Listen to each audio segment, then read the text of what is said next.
Hello, I'm Dr. Michael Bookhardt. Come join us at our newest clinic location at Good Faith Wellness Center. We provide compassionate health care for your entire family, from virtual visits to office appointments. We're committed to providing the best care. We accept all insurances, and we provide monthly wellness plans. Let's start your family journey to a healthier, happier life. Schedule your appointment today, and remember, true wealth begins with good health. All right. Hello. Good evening, and welcome to another episode of Telehealth Tuesday.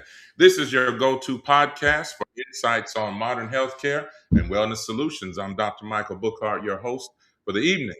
And today, we have an amazing episode lined up just for you. Before I tell you all about our next decorated celebrity guest, I want to let you know that Telehealth Tuesday can be viewed on multiple platforms, including our YouTube channel, which is Dr. B TV.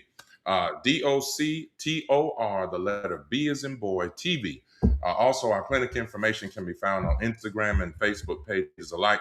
Good Faith Wellness Center. And Good Faith Wellness Center is taking new patients. And I just want to let you guys know that if you have insurance, great, perfect. If you don't have, and we take every single one. But if you don't have insurance, we have our own plans just for you. $99 a month, unlimited visits. That is less than your cell phone, most likely. And all those subscriptions, Hulu and all that stuff, if you pay for that, surely you can invest in your health. $99 a month for unlimited visits. That means Monday through Friday, you can come to Good Faith Wellness Center to have an appointment with yours truly and sit in our wonderful massage chairs and look at our beautiful smiling faces if that's what you choose. I don't advise it, but you could do that, okay?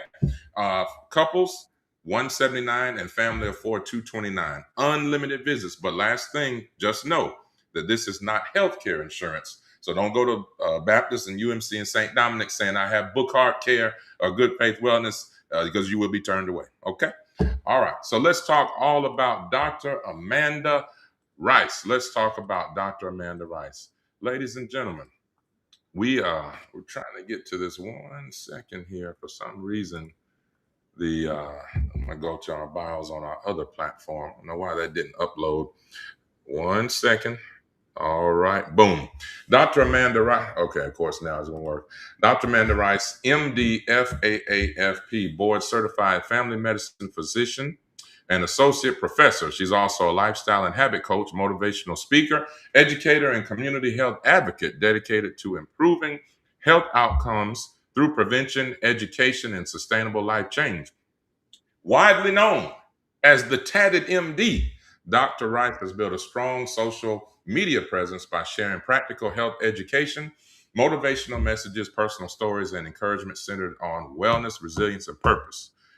Through community engagement, speaking, coaching, and digital platforms, she empowers individuals and families to take an active role in their health, develop healthier habits, overcome barriers, and become the best versions of themselves. Ladies and gentlemen, without further ado, I want to bring to you the woman, the myth, the legend. Hear ye her, Dr. Amanda Rice. Give it to her.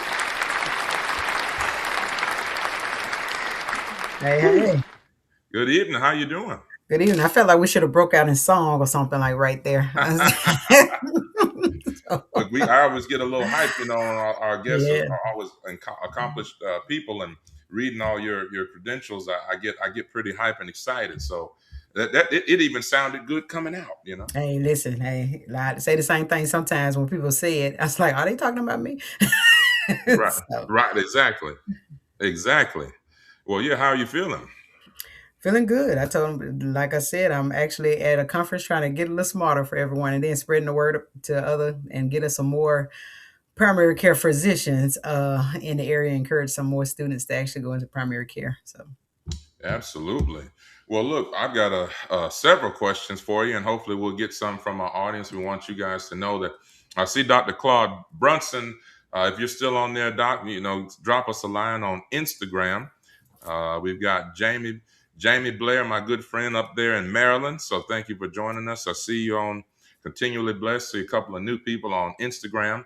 But before we get started, Dr. Rice, I'd love for you to tell us about anything that we neglected to cover during your bio, or maybe let us know where you're originally from and where you went to school, did your training, or whatever else you want the audience to know. Well, sure. I'm originally from right in the town of Jackson, Mississippi, is where I'm from. Now, some of them will say I shouldn't claim Jackson because I ended up going to high school at Madison Central, but Oh, I always tell them by way of Jackson at the end of the day. okay, So graduated from Madison Central High School, where I was uh, actually a three-star athlete. So that's how some of the people probably originally knew me. Then I went to okay, college at Mississippi College, where I also played two sports.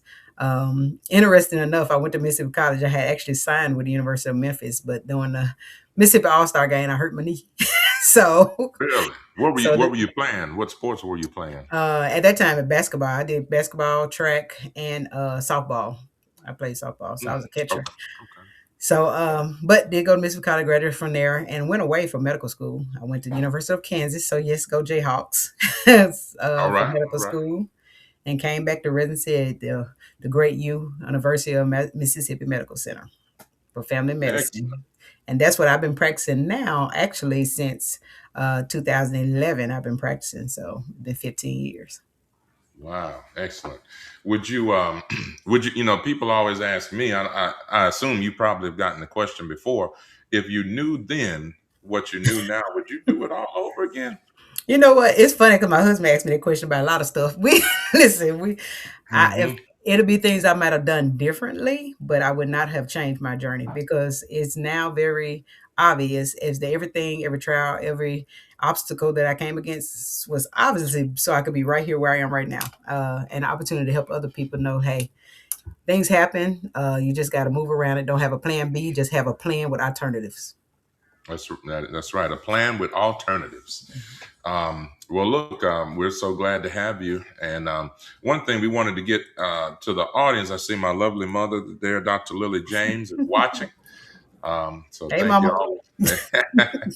Thank you for joining us always. And one of the questions we have prepared questions for those of you that may be new to Telehealth Tuesday. And by the way, Dr. Rice, I want to say give it up for our viewers and for our listeners and supporters. This is episode 102.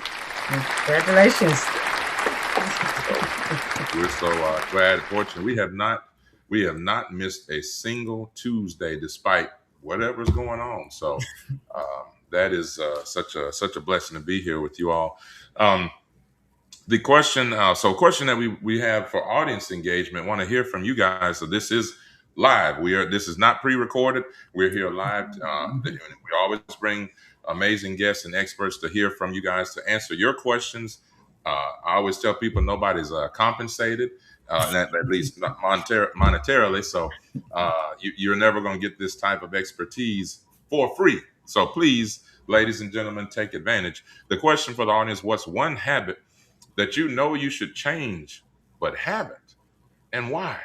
Um, Now, Shan, I see you, Shan. Thank you for joining. Always good friend. You're on here, always supportive. And Shan's been on Dr. Rice. You might want to, if you ever have some free time, Shan, with right here, we'll put the comment up. Big support, and so she's been on 2 episodes, and we talked about relationships, and all the fun stuff that everybody wants to talk about. So maybe check those out. But she said that's a Definitely. good question. I would say 50-50. I wouldn't have the wisdom. I wouldn't have the wisdom. Okay, you're saying if you knew then what you knew, is that I think you might be responding to that one, Shan. But yeah, if you guys want to chime in, that's one audience question. What about you, Dr. Rice? One health habit that you knew that you know that you should change, but you haven't, and why? If I had to choose one, I've done a lot of change lately, but I still definitely would say sleep. So, Sleep. yes, definitely. No matter how in my mind I say I'm going to shut it down tonight, and I look up and it's still late, and you still only get a limited amount. And I preach it all the time that you need to get rest so you can reset your mind. But yeah, sleep is definitely probably my biggest hurdle. Some days when I do go, I can see the difference, but yeah, Hmm. that's definitely mine is sleeping.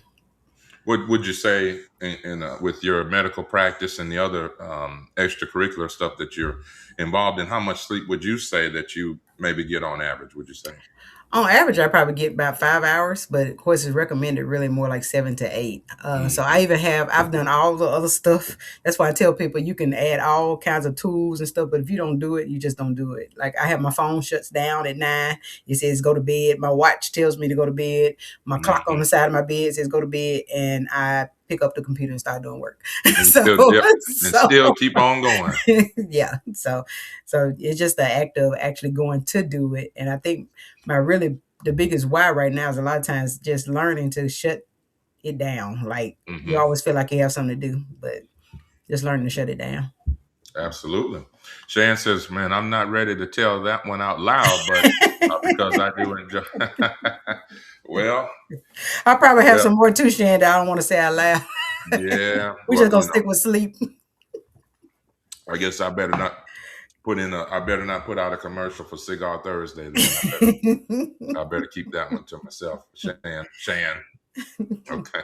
Um, well, yeah. One of the so the first question that we have is, what is the biggest mistake that you feel, Dr. Rice, the biggest mistake that people make when it comes to their health? uh, we don't take it seriously until something goes wrong, for one. And so, Mm-hmm. I always compare our health to church. You know, we make excuses to do everything else right. Like we'll That's figure out right. how to get the best job, how to make the most money, what we need to do to, be balling like we need to or whatever. But when it comes to our health, and I did also stuck with church, like if a doctor pisses you off, you just start going to everybody, like everybody bad. Mm-hmm. Like, Yeah, or if you have a bad thing that happens at a hospital or a clinic, you just don't go at all.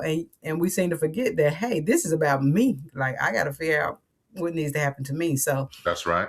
So definitely the biggest thing I would definitely say is we don't always take it as priority, and we forget sometimes that we don't have to wait till things are bad before we go to the doctor. And so we typically, if we feel good, we don't worry about trying to get it fixed or getting Mm, checked on. that's right. That's right. Shan says thinking that yeah, okay, yeah, thinking the symptoms will go away. Um, Mhm. yeah, and that's just the biggest misconception there. Jamie on Instagram side says, I only do about 8,500 steps daily, and I need to do about 12,000 daily. That's my goal. Yeah, Well, that's not a bad problem there, Jamie. That's you that was could pretty so good. that's not terrible.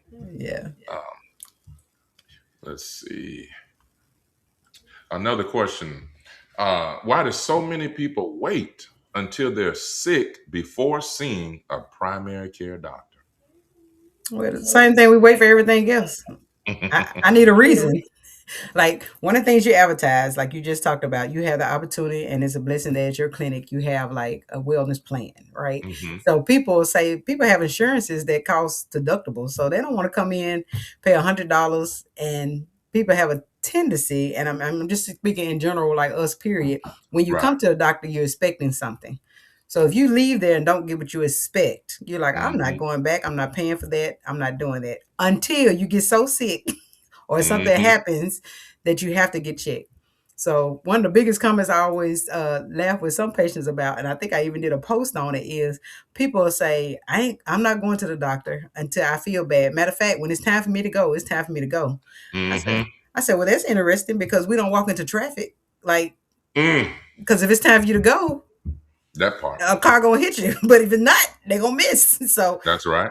So we do that with our health. We always play around with it, say, hey, just wait till something's wrong. And usually by the time something is wrong, we are 2 steps behind the game. We need to be doing That's right. something before we feel it. That's right. Yeah, I cannot say enough for the ER people that are on here. If there's any ER Mhm. staff and doctors and nurses, um, I'm pretty sure I know one in particular. But if you all are listening, I'm going to say this in protection and on your behalf, ladies and gentlemen, please stop coming to the ER for your primary care. This is not primary care, and no shade to the ER folks, but they are, for the most part, they are not interested in your long-term well-being. These ladies and gentlemen, they just want to make sure you don't die, and then you are discharged. It's called treat 'em and street 'em. Okay. So we want to make sure that, yeah, please, this is It's not funny primary. because my second cousin, you know him, he's a ER doc. So I was like, bro, it's Mhm. funny. So, At uh-huh. uh, Yep. okay, I Yeah. think, yeah, gotcha. Yeah. That's funny. Well, yeah, uh, that's just such a huge, and especially in the South, don't even get me started. But Yeah, I've had people come in the ER for a pregnancy test. I was like, you didn't take one at home? It's like, it was yeah, positive. I said, well, hell, it's going to be positive here too. That's the same yeah, yeah. test. They say, well, I heard that when you do the one in the blood, it's more accurate. I was like, yeah, not really. But It is not. Or like, can I have a refill on my blood pressure medicine? yeah. Yeah, so Um, it's always interesting. It's interesting. Or they just come in with a complaint. Again, that you don't if you the rule of thumb is if you go to the ER, you should not have had your problem more than 48 hours. mm, So if you go in and he's like, yeah, I've had this problem for 6 days, that is not an ER visit. so so literally, if it's oh, been less than 48 hours, you can go to urgent care or find your primary care that you need to go visit. hmm we've been trying to go to some of the hospitals and say, hey, and maybe I need to drop off some more brochures. So listen, we're here. We take all insurance. Leave these Hmm. brochures at the secretary or the front desk and triage. So when they say I don't have one, I always tell people, well, you have one now. So Yeah. don't come back here, okay, for this foolishness again. All right. Yeah. Yeah. Yep. Um, well, let's see. Alicia, what's going on? Good to see you. Late night healthcare is an untapped market. Maybe that should be explored more in the healthcare. You know what? That's a great point, Kalisha, because when I back home in Orlando, Florida, when I was in med school and had to do my pediatric rotation in med school, there was a group of pediatricians that had that exact mindset, and it was Mhm. called Nightlight Pediatrics. Mhm. Nightlight Pediatric. They did not open until 12 p.m. until noon, and they closed at I want to say 11 or midnight. I think it was 12 to 12, and it was jumping. They were booming. So I think you're definitely onto something, and especially for children. Children have colic at night, and they start doing all kind of stuff, and at night waking the parents up, and child is screaming, and so that was they had plenty of urgent care visits over there. So who knows? Maybe Dr. Rice, we might have to work something out. I know they have a few of them for not in our state for pediatrics because you usually see them. They have like you see these little small kind of ERs, but they'll say urgent care on the side. So they have a Mm, few of them that stay open all night. Everything is at the end of the day is about the dollar. No offense, but I mean, yeah, like it is. if people calculate that you might boom on Sunday, but you don't boom none through Monday through Saturday, they're gonna be Mhm. like, yeah, this not working. Oh, So exactly.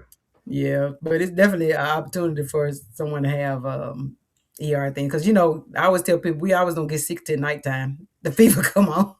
Yeah, right. That's right. That's why I was so recently interested to see how many people come to a particular hospital here in the community during the day. Hmm. Like they're booming, and I was like, I thought more people go to the ER at night when all the shortness of breath and chest pain happens and all that.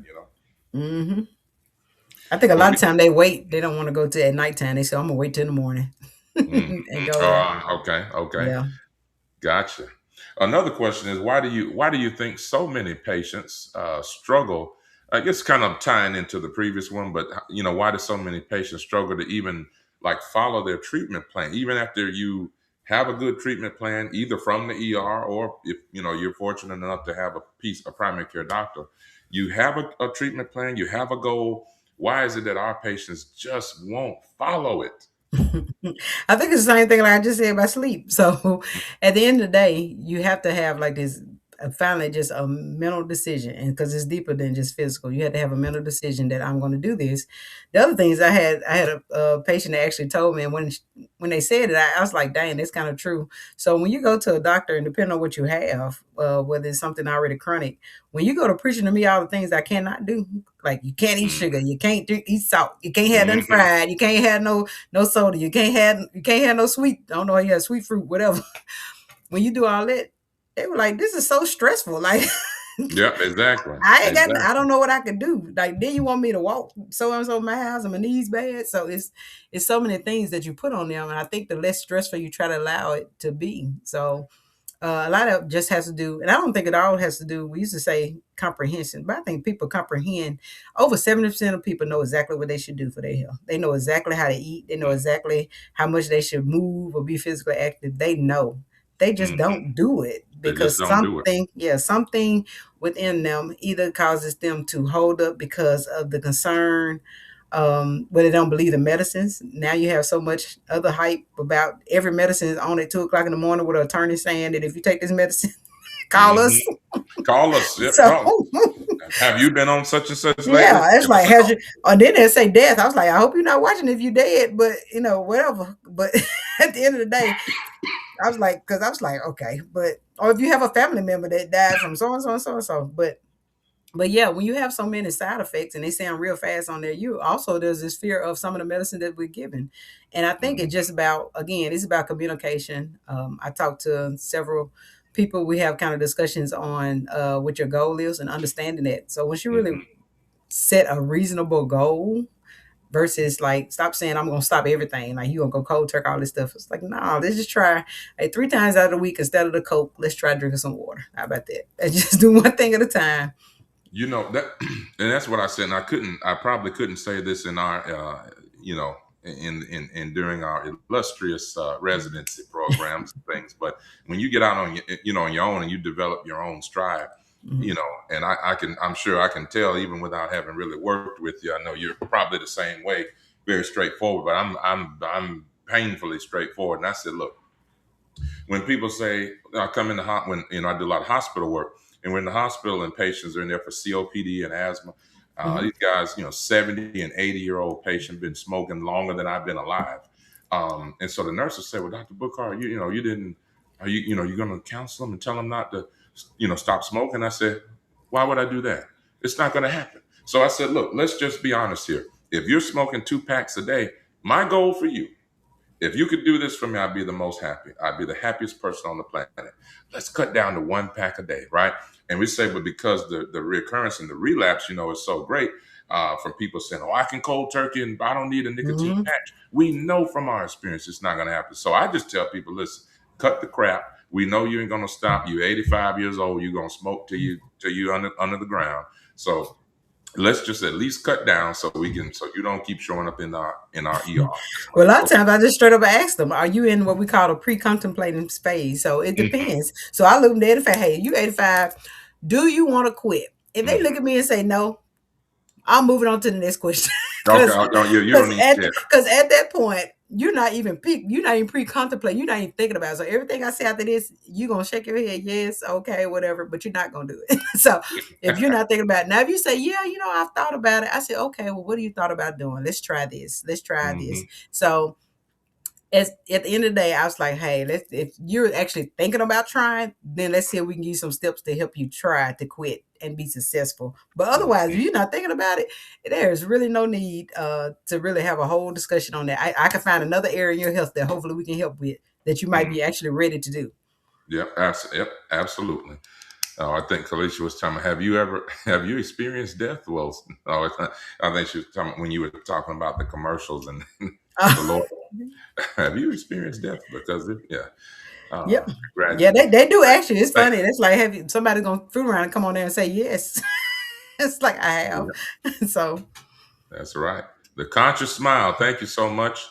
Thank you for that conscious smile.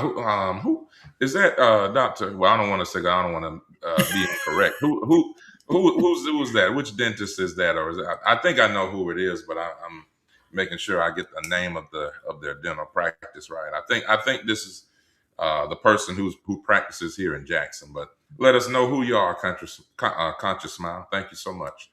Um, I was going to go away from our next question a little bit. And I had it in mind, Dr. Rice, and I said maybe I'm getting old because it just I had a good one for you. Man, I had a good one. I should have just man. I think it was about um, I think it was about being jaded or physician burnout. And I see that you're like you said, you're still very active in teaching, and I love teaching mhm. as well. Mm. But do you ever find, just just between me and you and all the viewers, do you ever do you ever find yourself, sometimes just kind of being, after being in this business for a long time, and this is our life's calling, sure enough, but just real, like, just being real honest, getting a little jaded, and like when you see these bright-eyed and bushy-tailed students and nursing students and residents and all that, and you're just like, if they only knew what kind of crap this leads to, you know what I mean? And having the, hospitals being run by people who have no clue of what it Mhm. means to be in. So I just wanted to know how you deal with all that. Well, be honest, but you probably see it. I'm like the positivity coach, like for real. And so, but that does not mean I don't have a negative thought. Like that'll be Oh, not yeah. that's not realistic at all. So there are times, yeah, of course we like, golly, we gotta deal with this again. But a lot of it is how you really deal with or how I deal with it, honestly. Is like that's when I learned how to do my own kind of rest and reset. Because at the end of the day, we I repeat over and over again, we control the things that we can control. So when we go here, the reason we did it, and everybody get a long little speech about how they want to help people, hey, Yeah, that's right. That's I want to help somebody, I want to save lives, right. all this stuff. And then we realize some of the people we're trying to help don't want to live. I'm like for They don't real, want to like live. I was like, I don't think you want to be here. So sometimes that's hard because our goal is just at the end of the day is try to be a guide to them. And I've just learned to honestly be at peace with the fact that if some people choose not to do the things exactly like we suspect they should, I'm okay with it. They're okay with it. So it's not, Mhm. it's really just kind of like over and over again, repeating over and over recognizing who people are and just being like, okay, this is where you are, this is what we're going to do. So even when the residents come, I remind them, or even students, I just remind them, when you go in this, it has to be for a passion, because you're going to come in a situation where a patient's going to cuss you out because you didn't do what they wanted you to do. That's just the Mhm. reality. That's But right. the other reality is most of the time they're cussing you out, but they have no problem with you. You don't know, these folks light got turned off, them and their family ain't getting along, their car just broke down, they pissed off because somebody ran the red light and almost hit them. It has nothing to do with you. They just came in there at the wrong time and y'all met and you the next target. so Yeah, that's right. so just recognizing that people, especially from the neighborhood I came from, I understand a lot of times that it can be frustrating. First of all, having to come to the doctor, and then like the systems as far as the healthcare system as a whole. Um, I think our U.S. system is just pretty, in so many ways, not definitely not always good. Like we have some avenues that a lot of people doing. Like I think the wellness plans, like you were talking about, a lot of the pay for service stuff, is probably working better for people. But Mhm. insurance is just it is such a headache trying to get stuff when Hell, I'm seeing the patient and we know what they need, and somebody else on the other side of the phone is saying no. So that right, is yeah, all the peer to yeah, peer, all that kind of that foolishness. is that is probably the hardest part. But at the same time, a lot of times when I might get a little tired or just kind of fed up with that, I had to remember, okay, I might be the only person that's advocating for this patient. Like nobody else cares. Like I'm the Yeah, only person right now that can possibly build a bridge to allow this patient to have what they need. So let's that's fight right. for it. And if it don't work, then I just got to tell the patient, hey, it don't work. Let's try something else. And remember I said we have alternative Mhm. plans. So we're gonna think That's of right. something else to do. But dealing with it in general, you just have to step back. You have to have times you step back and reset. Like they know I go on away for a little while, like a lot of weekends. That's kind of why I do social media stuff. But a lot of that motivation stuff you all listen to, that's me talking to me. Like Mhm. I'm talking Oh, to yeah. myself. Talking to and I yourself. just and I just share it with y'all. Like this is a motivational moment. And I'm like, okay, this for me. But Yeah. that's kind of how you get through a lot of it. Just and then recognizing it's okay not to be okay for physicians as well. So just or even other providers. I just say physicians, but nurse practitioners, PAs, even the nurses, anybody in healthcare. So just learning to literally come to a point where you recognize when those things are going on. Absolutely. Well, look, Mm. I appreciate you sharing that. Maybe I need to log on and listen to a few more of your motivational moments, because Yeah, man. Yeah. when I get cussed out now, of course, this is not the Christian, and I won't even say what I've done, how I've responded to patients. I But bet let's you just say, did. I'm glad that there was not a camera, a recording device in the room, because God would not be pleased. So, There have been times now. Don't be fooled now. Like I said, I'm still from West Jackson. Sometimes you be like, Lord, I said, Lord, let me walk out this room. And I sometimes I had to look at myself. I'm gonna come back to you in just a minute. I'm gonna give you a minute, and I'm gonna give me a minute. So let me walk that's out. good. I'm gonna That's come back. good. Let's try this again. Okay. That's good. That's great. We got a comment and a question here. One was from the Instagram side. My friend Jamie Blair, off topic, but I just looked you up online and noticed you have such a warm and pleasant smile, Well, Doctor. thank you. Thank you. I try to. I think it's real. Like one thing they always tell me, that's probably don't have too many friends, because I'm probably too real. Too I real, tell yeah. folks, listen, I sugarcoat it enough to care about your feelings, but I'm also the type of person that I want you to hold me accountable, and I'm gonna hold you accountable. So Hmm. the smile is real because I told them sometimes when I'm pissed off, I probably crack a joke and just like, hey, dude, I just, we're gonna get through this. That's good. Nasrin, good evening. Good to see you. Uh, what obstacles do you face? This is a great question. What obstacles do you face being a Black female doctor Oh, yes, and with Lord. patients and with colleagues? Great question. Well, if one of the things you already noticed is hold on just a second, I'm trying to get my charger. But one of the things, if you notice, is on my thing, you actually named it, and it's actually the same name that I actually use for my channel. It's called Breaking Stereotypes. And then it's funny that you put in the other part about building healthier communities, because I actually had it in a subtitle in one of my other things Mhm. online. Because one of the things I definitely face, honestly, you named the obstacle in the question. I have obstacles because I'm a Black female doctor. When I walk in a room, there have been times when the people that don't know me, I always assume I'm the nurse or somebody doing something else. Mhm. Oftentimes, I'm not gonna say always, oftentimes.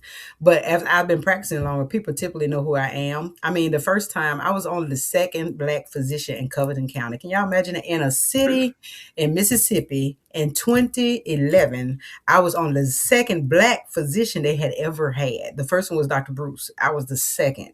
And I Wow. actually had a patient family that came in. It was an older white couple that came in there, and they said, the man told me, he said, "This is the first time I ever had a colored doctor." And I said, "Well," A I color. said, "And how's it going?" He said, "I just love you." I was like, "Okay, well, I love you too. Let's do it." And it's interesting enough because A color. I didn't get mad about the color. I was just like, maybe that's the only way. And I did tell him later. I said, I'm not being referred to color. I said, you can say I'm a Black doctor. I'm not offended by that. You can say I'm Black. I'm very fine with that. And he learned, like, I was just strictly Dr. Rice. And those people would not, the husband and wife, the wife passed away, and they actually went to the funeral because their husband and wife would not see anyone else but me. Wow. So it's one of those things, you just learn how to go to float. And I told him, even when I went to medical school, one of the stories I gave, my husband was so excited to tell someone. And the guy that he worked for was a white gentleman. The first thing he says was, she must got in school on that affirmative action. I mean, Mm.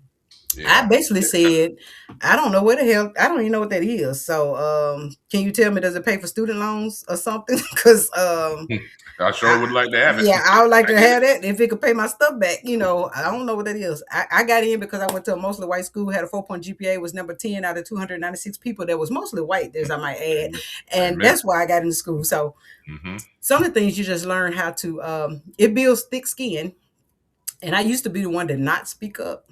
Hmm. But I think the older I've gotten, I learned to speak up wisely. So I can still speak up, but be respectful. So Okay. I don't turn into that angry Black woman, because truth be told, sometimes you can be viewed as angry just because you are proud and confident. And Hmm. a lot of times confidence gets mistaken for anger.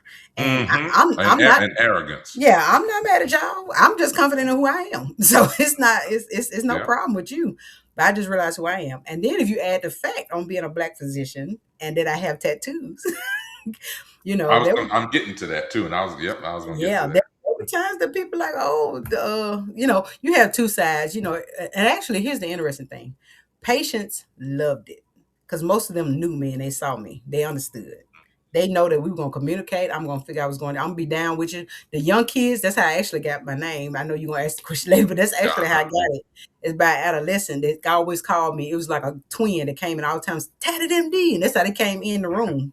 That's how they Wow. always knew who they were scheduling with. And if I didn't come, they thought something was wrong. So that's how they recognized me. But it's just because I was real with them. Like I went to their games, like basketball games, and one of them never left the bench. And I joked with him. I said, "Baby, you need to find another sport. That is not for you." You know. So it was.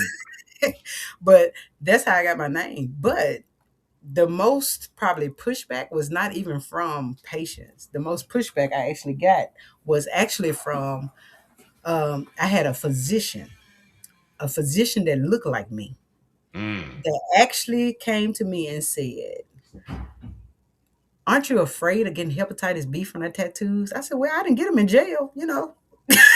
It's like they I got a pretty Oh my decent goodness. job and I paid for these extensively. Now the husband might not be happy how much I paid for some of them, but I paid for these. And each one of them at the time, I think they don't realize that we go through life too, right? So we Right. have stuff.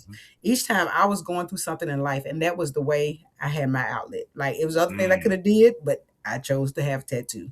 And I always tell them the tattoo is an artwork of who I am. I have like 27 and Wow. 21 of them are verses from the Bible, and the rest Wow. of them are either my kid's name, my husband's name, or literally a rest in peace something in honor of my grandmothers Wow. on each side, and then also my god sister and my aunt. So all of them Wow. are verses. So I told them if you need to read the Bible, all you need to do is look at my left leg on the calf. I got 4 verses for you.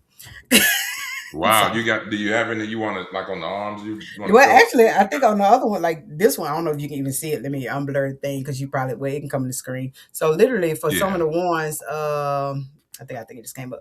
But some of the ones, so like this one is probably backwards, but it says FLY. So it says first Uh-huh. love yourself, and then on the Okay. other side is literally like when I came into medicine. So I don't know how much you see that. I had to turn my on very interestingly, but this there you go.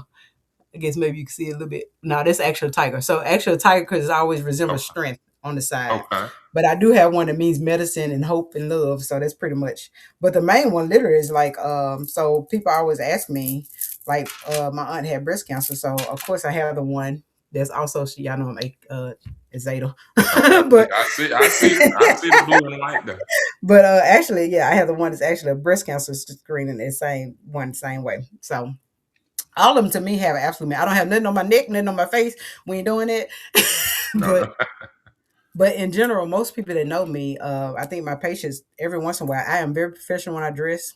Mm-hmm. All the time, you're not gonna see me, out or whatever. But I usually have on nice clothes and a nice, some Nikes. I mean, that's kind of they already know. That's your thing. Yeah. Yeah, and a nice suit coat. But at the end of the day, it's deeper than because I know people who dress real nice Mm-hmm. who have a suit and tie on every day, and they ain't heard a damn thing you see it when you come see Mm-hmm. them. So Exactly. that's just the truth of the matter. So Exactly. a good physician is not bound by the way they dress. That's just like a good pastor ain't always walking in with a robe on. So Mm-hmm.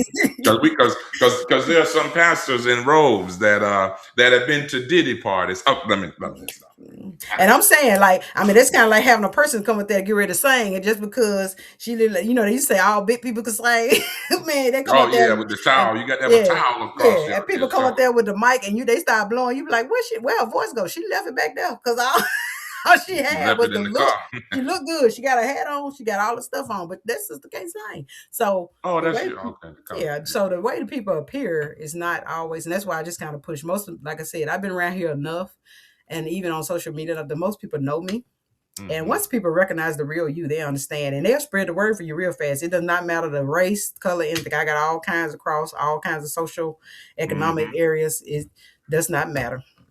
We see Dr. Yeah. Ware. Hey, Dr. Ware. Hey. Yeah. Look, I'm sorry. I didn't. It just didn't register, Doctor Ware, because I'm thinking of the family Ware Family Dental. Yeah. So with the I forgot that that's your platform. I'm sorry, but we I'm want glad to. you said it, Dr. Ware. I need a Yeah. dentist. There you go. Now she's in Grenada, and then Terrence Ware, her brother, my frat brother, I hadn't is heard of right in Terrence. Jackson. But Yeah. yeah, I figured y'all know each other. Mm, So, but yeah, both are excellent, excellent dentists. So hey, you take your pick. yep. Yeah, take your pick. Thank you so much for joining us. But yeah, you're right about that.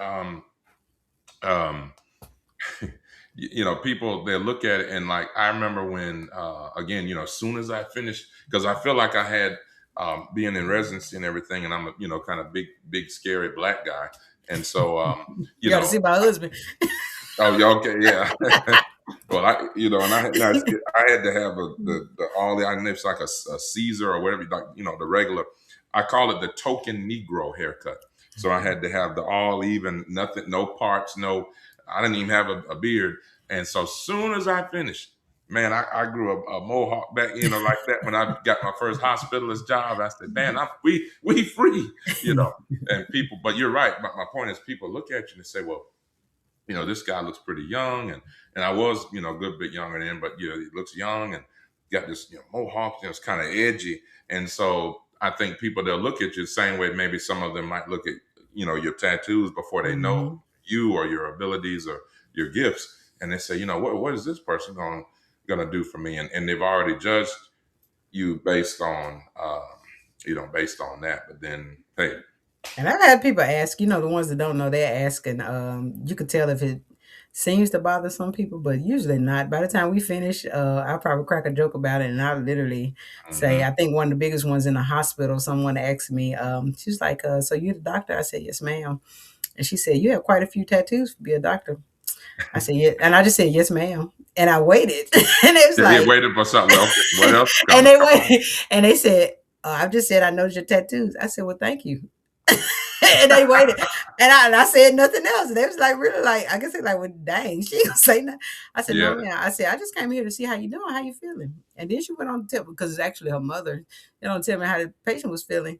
And then I started talking to the patient. And then by the time I left the room, she was literally like, nobody's ever talked to my mom like that. I said, because I've had a grandma who's been in the hospital and they treated her so wrong. And I Mhm. promised when I came to medicine that I would never be that person. I said, so at the end of the day, I came here really to see your mom, but I see you need to feel more comfortable. So I just wanted to allow you to have the opportunity to ask whatever question you need to ask. Mhm. So if it's something you want to ask me, feel free. She said, no, ma'am, I got my answer. I said, okay, well, you all let me know if you need something. So I mean, I don't defend who I am. I don't ever defend who I am. I just Mhm. be who I am. I've learned to just be me, and being you. Being you does not allow them to recognize the care that you're bringing. That I'm not the Mhm. doctor for you anyway, so it's cool. I'm good That's with that. right. It's That's it's right. plenty. It's plenty of physicians. Say that again one more time I before, said for the people in the it's back. plenty. I said if being mean does not fit you, Uh-huh. then you're not the patient that needs to see me, and I'm not the doctor for you. So there are plenty of Hello. physicians. I'm cool with it. It's okay. Hello. You do not offend me. It's okay. You're not gonna be everybody's cup of tea. No, And it's that's okay. okay. Exactly. I don't even like tea anymore. Boom. Don't even like tea. You heard it first. Right here on Telehealth Tuesday. Speaking of that, I know we're getting close. If you're okay with, I think we started about 7:15. If you got about Yeah, we good. 12, I got it. 12 to 15. Okay, you hang with us about 15 more minutes. Just a very quick pause for the cause. Again, this is Telehealth Tuesday. We're here live with Dr. Amanda Rice, aka the Tatted M.D. And so we are live here each and every Tuesday, where we are for the 102nd episode number 102. We have been here every Tuesday for your listening and viewing pleasure and edification. And we've had amazing guests. We've had Dr. Ware on there. We've had both Dr. Wares, Dr. Terrence Ware and his lovely sister, Grenada. And then we've had, who else was, I think another dentist. So about three different dentists, pharmacists. We got Dr. Rice tonight. We had other physicians. So anyway, we just want to let you guys know we're here each and every Tuesday, 7 p.m. Central. The Make sure to go to Dr. B TV, DOCTOR, the letter B as in boy, TV on YouTube. Make sure to share, tag, like, follow, and most importantly, please click subscribe to make it count. All right. The Conscious Smile, Dr. Ware, Dr. Tanya Ware, says that insurance is, oh, you're just saying insurance is an issue. Yeah, across the board. But now, Dr. Ware, I know we've talked about insurance. Would you say that you guys right now have it a little bit better, in terms of dentists, compared to even with medical doctors when it comes to collections and reimbursement, because I know that I was going to create another sweat. Like in med school, we had a shirt that said, "Be a doctor, support a lawyer," and so I was I was going to take that shirt and in parentheses and put in there like or a dentist, you know. So Mhm. or no, be a dentist or at the top, something like that. Because that's what I do with Dr. Rice. I tell when I see the new, and I should be probably ashamed for this, but when I see those bright-eyed, bushy-tailed students and things like that, and even the resident, I say, well, the resident, I said, what year in residency? Oh, I'm PG. I'm a first year PGY1. I said, oh, you still got time. You still got time to quit. Listen, you can still take the DAT, the DAT, so you can try to get into a good dental school. Maybe you might even be able to switch out and go into dental, leave medical school and go to the dental program. You know, Oh, Dr. Mike, I'm gonna need you to stop turning people away from medicine. no, my mom says I'm wrong for that too. If you're listening, mom, I'm just being honest. That's what I've been doing. Yeah, I'm gonna just stop telling people. Now, I'll be honest with you. It's just like, you ever seen, my dad was a highway patrolman, and he said you could always tell the rookie. He went out there, his pants was up tight, belt just suited right, got the belt sitting up right. Mm-hmm. Then you see the one that's been there year, they pants sag a little bit. They ain't worried about It's what sad. side the Yeah, gun they on. ain't It's worried just about close enough. The gun just close enough so they can get the hand on it. They ain't worried about it.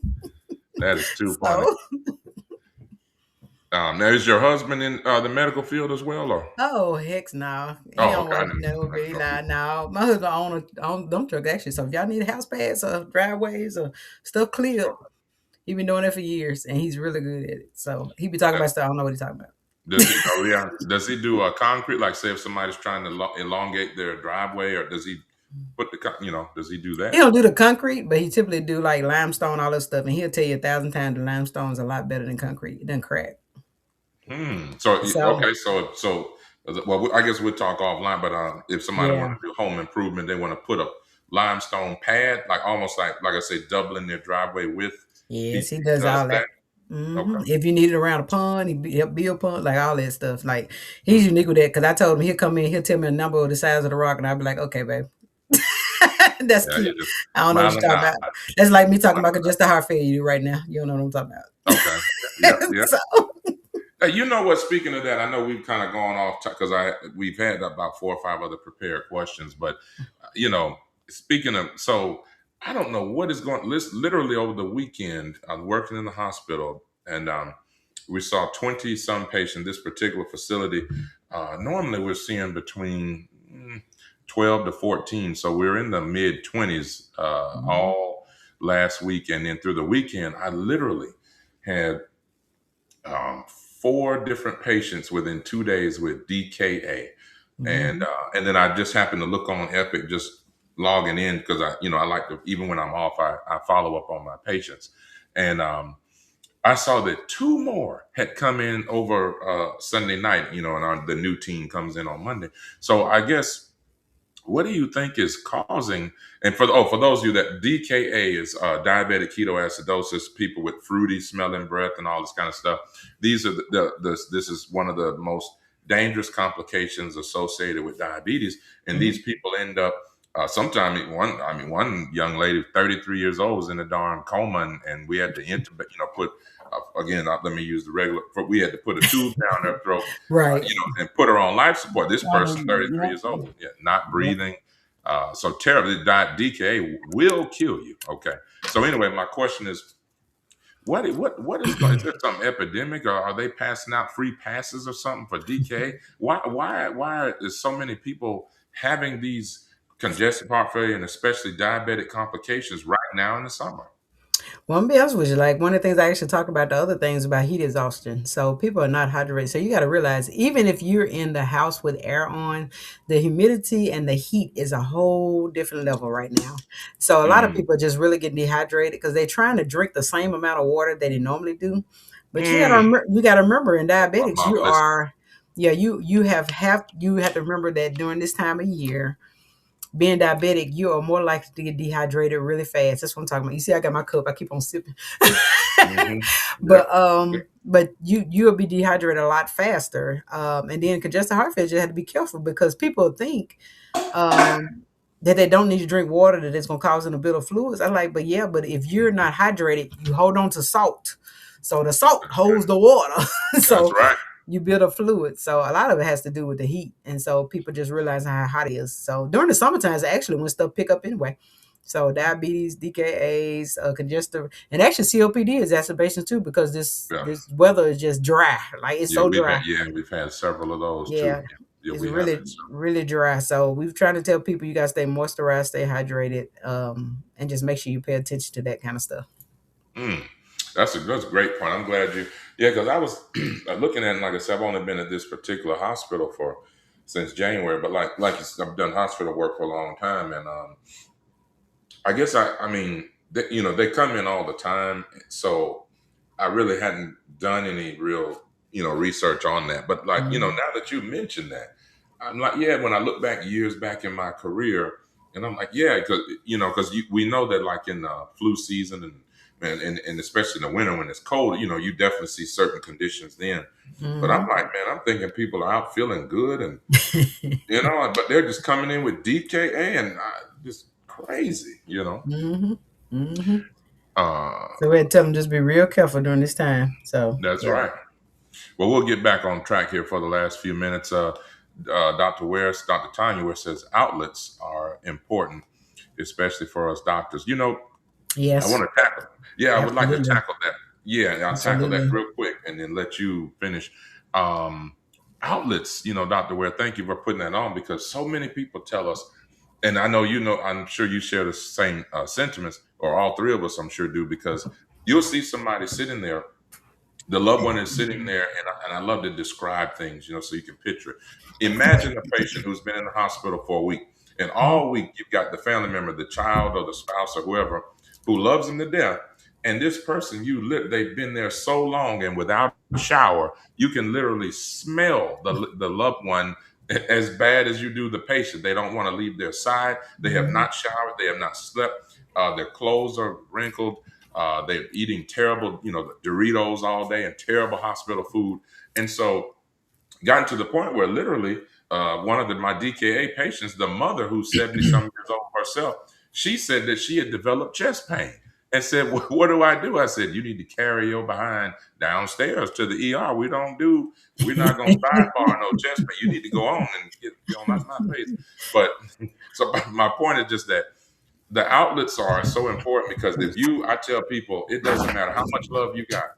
If you Mhm. spend all your time sitting there with this person, not going and hydrating, as you said, not taking a shower, God forbid, and not getting a good hot meal, you're doing a disservice not only to your loved one, but also to yourself. And you Mhm. can't help them if you're dead. Go ahead. Right. Your Thing like we have several people. We used to always say, "How can I help someone if I'm trying to pour for an empty cup?" But one of the hmm healing coaches that because I actually do with the Black Women Do Heal, and I also have Black Men Do Heal, a nonprofit, and I meet with some of the people, community healers that's in that. And we, one of the ladies told me, she's like, you shouldn't be pouring from your cup. They should be getting an overflow, right? So you shouldn't be emptying your cup out anyway. So we talk about outlets. I think a lot of times we do the same thing with getting an outlet as we do with our health. We wait until we can take any more. So That's instead of right. saying, okay, where can I, and that's probably another thing I probably struggle sometimes asking for help. Initially, I ask that now. I don't care. But Hey, keep initially, it asking for used to help. be like asking for help. You felt like there hmm was a weakness, but the truth is, it's really strength to recognize that. Hey, I recognize my boundaries, my limits. I hmm need help here. Need help. This is an area I need help in. And so, and there are outlets. It's interesting enough that we have opportunities to have stuff, but a lot of times we don't reach out to them. And we know some, we know plenty. And if we don't Mhm. know, somebody next to us know, somebody we can reach out to. But it's always important when you have, especially when you're trying to in healthcare, if you had to take care of yourself, take care of family, take care of other sick people, because everybody who's sick call you. So Right, right. you have to learn how to set those boundaries at times, so you can have your own wellness in a good place. Because I tell them all the time, I think the best example, and then we'll talk about some other questions, but my best example was a friend of mine who was also a mentor. She said a friend sent her a picture, which I know you've gotten it, sent a picture of her rash and then asked her Oh, what should she do yeah. about this Right. rash. Well, she sent the rash probably like 6 o'clock in the evening. My friend happened to be at a game or at a performance that her child was doing. And so she asked them, she texted them back and said, well, would you like me to answer as a physician or answer as your friend? And, the person said, I'd like you to answer as, kind of as both. And so they told them, Right. well, as a friend, I would say you probably should see a doctor about that. And as a physician, I would say you probably should call so-and-so because he's on call. I'm not. so so sometimes you just have to set Yeah. those boundaries and be like, That's hey, right. I can answer you, but I answer you tomorrow between 8 and 5. Like right now I'm with That's my right. kids. So, and if Absolutely. it's an emergency, there are times, of course, we tell people stuff. That is fine. We don't want nobody to be hurt because it's in our heart, just to say, okay, hey, you Mm, need to do this right now. But that's it. I can't really answer you appropriately because I can't see this picture anyway. So what you Right. might Right. need to do Exactly. is until then, make sure you get a doctor to take a look at it. So Yep. I completely agree. Well, look, for these last few minutes, you I'll might try be to on mute. maybe Let me see if I squeeze can hear in. you. I don't know what happened. I can't hear you. Oh, testing 1 2 3. Can you? Did it go out? It I might be think we. me. Hold on a minute. It might be me. Hold on a second. Hold on a second. Okay. And I mean, we're See. gonna go with a I think rapid it is. fire question. So if you guys have a Okay. question for Now Dr. let's see. Rice, the testing 1 2 3. Ooh. It was working. It worked well the whole. At least we got through the whole episode. So we Okay. Can you still hear me? testing 1 2. Yeah, I can hear you. Can you? Okay. Can you hear me? Let me see something I did. I might have did Yeah. something because I was messing with this It computer. might have been a hit a button or make sure. Or if you want to, I don't know if you want to pull the headphones out from your laptop, Okay. or Hello. can you hear me now? Testing 1 2. Dr. Ware or anybody else, and Nazareth, if you guys have any, or anybody else have any questions, comments, concerns, if Okay. I there's got anything there, you can hear me. Yeah, I got you back. Yeah, that was my Okay. computer. Yeah. Sometimes it does something weird, but I was saying with our last 7 or 8 minutes, if you Mhm. don't mind, I'm just going to fire them off to you, and if you want to just give us a quick rapid fire as best we can. Sure. That's Um, good. okay. One a very pertinent and important question is the top 3 health screenings that every adult should. You can give more than 3 if you want to, but the top 3 that you feel like adults should focus on health screenings. Well, of course, it depends on whether you're male or female and the age. So, one of the things That's right right. now, we always say the top screen is you always want to do something to screen your cardiovascular. So, definitely having your annual anyway, so we can make sure that Mhm. your blood pressure is good to get those screened because people don't always check it. Mhm. And then Yeah. colon cancer has been diagnosed a lot younger in people, so we need to make sure to get your colon checked. So get colon cancer screening. And of course, for women, I always push for mammograms Mhm. because that is the one that's very close to my heart because I have a high risk of breast cancer in my family. Mm. And that's another one that if you, honestly, the survival rate and the treatment is so high, like literally 87% or more survival rate if we have early detection. So if you have the opportunity, Mm. just make sure you get your breast, your mammogram done, colorectal screenings, blood pressure check for cardiovascular. Men, we don't talk about as much because it's really important Mhm. in especially black men to still get your prostate checked. I know what some of the Prostate. statistics say. I don't really care what they say. Oh, So yeah. I still say get your prostate because what you seen one or two, and my dad had prostate cancer, and the fact that he Mm. got Right. screened really saved his life. So Mine too. still Yeah. say, Yeah. yeah, I still say get your prostate, whether it's checked through your numbers or your blood, if you just don't want to have the rectal exam, I know, but get it checked some way, one way or another. Absolutely. Well, yep. I couldn't agree more. And I'm just gonna say I say on all the platforms or when I do speeches and talks places, I say there's 3 cancers that nobody should die from in this country, and Mhm. that is breast cancer, that's colon cancer, and prostate cancer, in men. And men can get breast cancer, by the way, so Mhm. y'all know. Yeah. But it's great, like you said, over 87% for breast cancer and similar numbers for the others. It's like this is, Mhm. I mean, it's easily detectable. Some not always easily treatable, but all three, if they're caught soon enough, they are all treatable in some way. So, anyway, the other thing is, how do you motivate patients to make healthier lifestyle changes that actually last? Really? Well, now my Mm, motivation is probably myself right now. So a lot of people who hadn't seen me, if they hadn't seen in 3 months or 4 months, they come and say, Dr. Rice, what did you do? I was like, yeah, because for the ones that don't know, I lost, I think it's a total now of this time right now is 56 pounds since wow. October. Ooh, that's So, amazing. so yeah, so a lot of people are like, what do you do? And when I start with the first word, they usually cut off. I was like, exercise. So that's a great one. Like, oh yeah. But I also try to make sure that again, the way I kind of motivate patients more is just realizing where you are. What's your reality? So the biggest thing I tell people a lot of times is stop trying to compare yourself to other people. Don't try to be like everybody else. Because I know I used to be afraid or hated to go into the gym, even though I was an athlete, because I had gotten big and I was ashamed to get on a treadmill. I Yeah, was you like, man, might I'm get not. on trip. Yeah, I'm like this 80-year-old man on here running. I barely can't make a bow.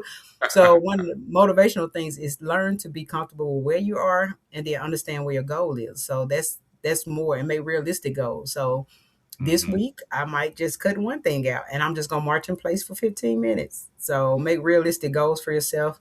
That way you're less likely to get in a position where you feel like you failed if you make realistic things that you can achieve and then build on those things versus starting with something huge and then you're like, dang, I ain't do none of it. I quit.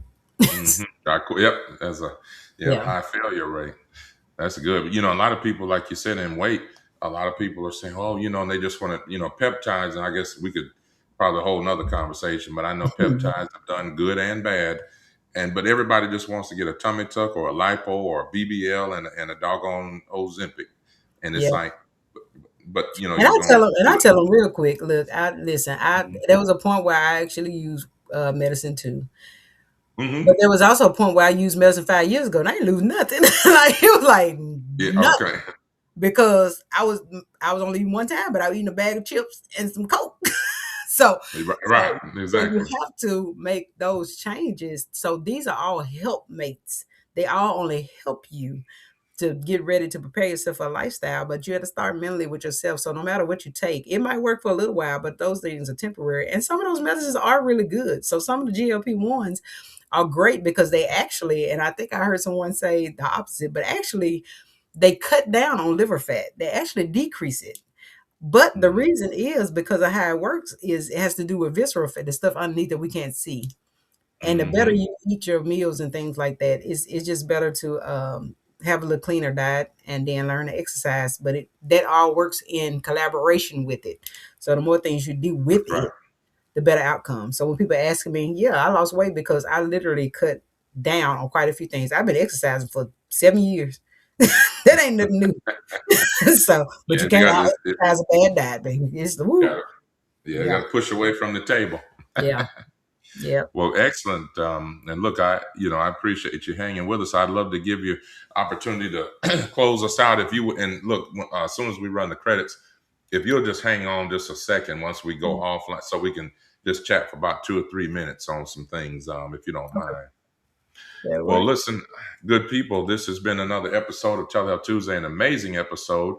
I want to let Dr. Rice close out with anything that she wants to let us know about where she's practicing, what events are coming up, what platforms you can follow her on, or anything else she wants you to know about her if she's taking new patients herself. And anything else she wants to share, the floor is yours, Dr. Rice. Take it away. Well, yeah, like I said, I actually practice family medicine, been done so for 14 years, and I practice at University of Mississippi, where I'm actually one of the associate professors and trying to teach a future doctors. So hopefully I can reach out and make more physicians that actually kind of continue to carry on the load. And then on top of that, Also, like motivational speak, we have several things come up we do in the community. So one thing's coming up pretty soon on August the 14th is the She Project. I advise you guys go look in that and see. I'm the opening speaker for that on the women's conference on August the 14th. I actually be speaking at 9 o'clock, but they have an all day event. I think it goes from 8:30 to 3 o'clock. So check that out. It's the She Project online. September the 14th is on a Saturday, or it might be September the 12th. I'm sorry, on a Saturday. I'll also be speaking at Cultivate Me, which is an event in Vicksburg on women in health as well. It's actually a faith-based event as well, and it's really good. And along the way, I always tell people, hit me up on Facebook at Amanda Rice, and then you'll see the Tatted M.D. on Instagram at the Tatted M.D. and on TikTok at the Tatted M.D. as well. And I'm also on LinkedIn as Amanda Rice M.D. Either of those, you can kind of reach out and talk to me on any platform. Make sure to pay attention to those motivational Mondays, Thankful Thursdays, and all those health tips in between. I try to answer questions online, and always willing to help. Now, I always tell people, this is the caveat. I am not your doctor, okay? So when you send a message on DM, I'm going to give you some generalized advice, and it's going to follow up with, you might need to see a doctor, okay? So I do a lot of things, even in administration right now for UMC, and these talks are not associated with them, but I love to do this because it's community things associated with it.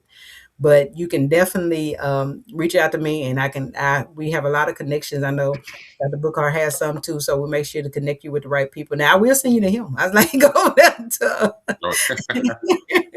look, I send you right over to his clinic as well. But just make sure to reach out to me on social media, and make sure you share and follow, because we need as many followers so we can make sure to get that good information to help kind of cut down on some of these medical myths that people believe. Everybody who call themselves doctors on the internet that are not affiliated or accredited physicians or any kind of doctor for that matter. If people call themselves health specialists, that means they're not a doctor.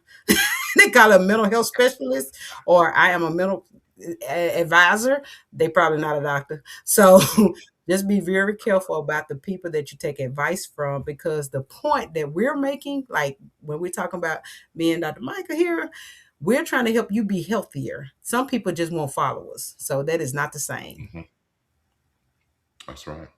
Well, look, I think those are excellent points, and we're gonna leave it there.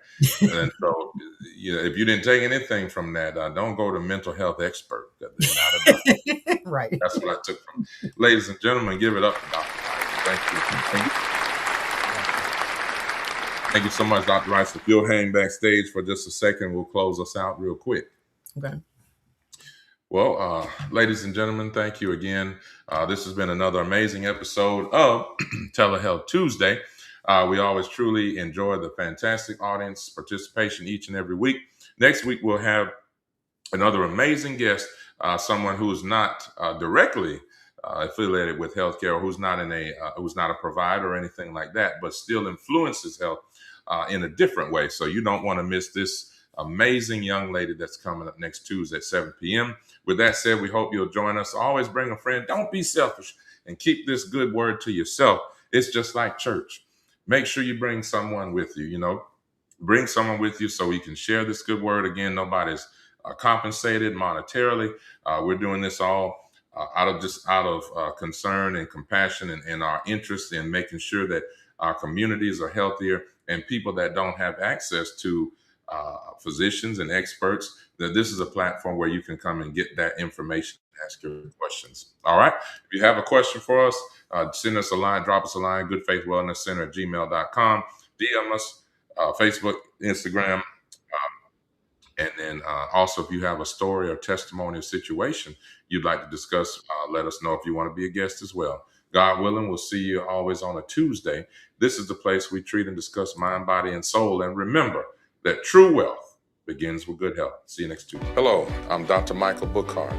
Come join us at our newest clinic location at Good Faith Wellness Center. We provide compassionate health care for your entire family, from virtual visits to office appointments. We're committed to providing the best care. We accept all insurances, and we provide monthly wellness plans. Let's start your family journey to a healthier, happier life. Schedule your appointment today. And remember, true wealth begins with good health.